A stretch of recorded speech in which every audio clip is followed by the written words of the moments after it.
Hello, my name is Shaji Kumar. I'm a professor of medicine at Mayo Clinic in Rochester, Minnesota.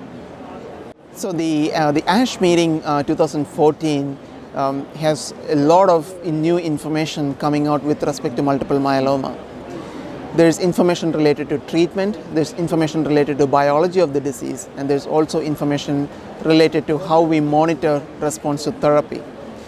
While there is a lot of new information, I particularly want to highlight some of the key aspects related to therapy, prognosis, and disease monitoring.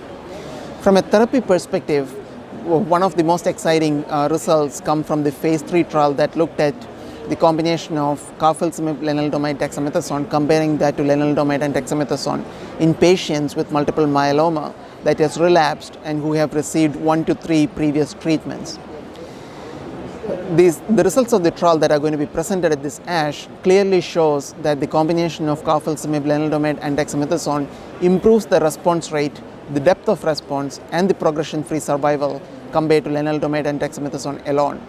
So patients who got the triplet combination had a progression-free survival of approximately 8 months, higher than what we saw with the lenalidomide and dexamethasone combination. These results clearly confirm what we have previously seen in terms of the activity of carfilzomib, and will pave the way for more widespread use of this drug, especially in combination in earlier stages of the disease. In addition to the carfilzomib Revlimid Dex trial, there's also phase 2 studies that are looking at the combination of carfilzomib with cyclophosphamide and dexamethasone, particularly a study by Dr. Palumbo that is looking at once weekly carfilzomib at a much higher dose, which also seems quite exciting, but the results are very preliminary at this point. We have new classes of drugs that are being studied. There is a phase 2 trial that looked at ibrutinib in patients with multiple myeloma, which again shows that it may have a role, but clearly that needs to be studied further, and particularly in combination with other drugs. There is a new class of drug called PIM kinase inhibitor, which is also, the results will be presented at the ASH, which shows that this drug alone, meaning as a single agent, can induce responses in patients with relapsed myeloma. In addition to that, there are some phase 3 trials, particularly one that is looking at melphalan prednisone thalidomide, comparing it to melphalan prednisone lenalidomide, that also looks at how do we combine these new drugs with the old drugs.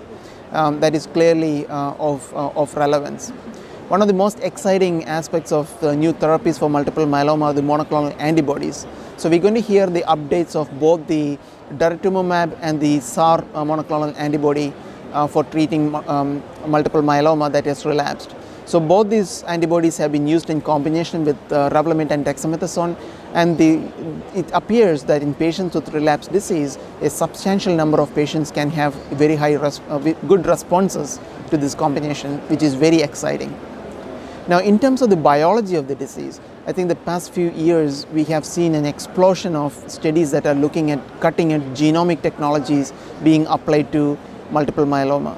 And the trend continues, and there are several studies that are being presented that is looking at the landscape of various mutations and other genetic changes that happens in multiple myeloma, both at diagnosis and at the time of relapse. Now, this is very key as we understand more and more about the biology of the disease, and these kind of studies will allow us to find new targets that can form the basis for new therapies for this disease. In addition, there's a lot of interest in trying to assess disease response. Now, this is a moving target. As we have more and more effective therapies, we are going to get deeper and deeper responses, and the conventional ways of defining response based on just the protein in the urine or blood is no longer sufficient. So there are studies that are looking at the bone marrow biopsy using either flow cytometry or gene sequencing to see if we can detect extremely small numbers of myeloma cells in the magnitude of 1 in a million or 1 in a 10 million cells, which then will give us a better sense of what is the spread of the depth of response among these more highly active regimens that are being introduced in this disease. So I think it's a very exciting time for myeloma. We are understanding a lot more about the disease biology. We're going to translate this biology into better treatments, which eventually we hope will translate into cure, or at least lifelong control of the disease. So we are certainly making progress, and we hope to continue to do that.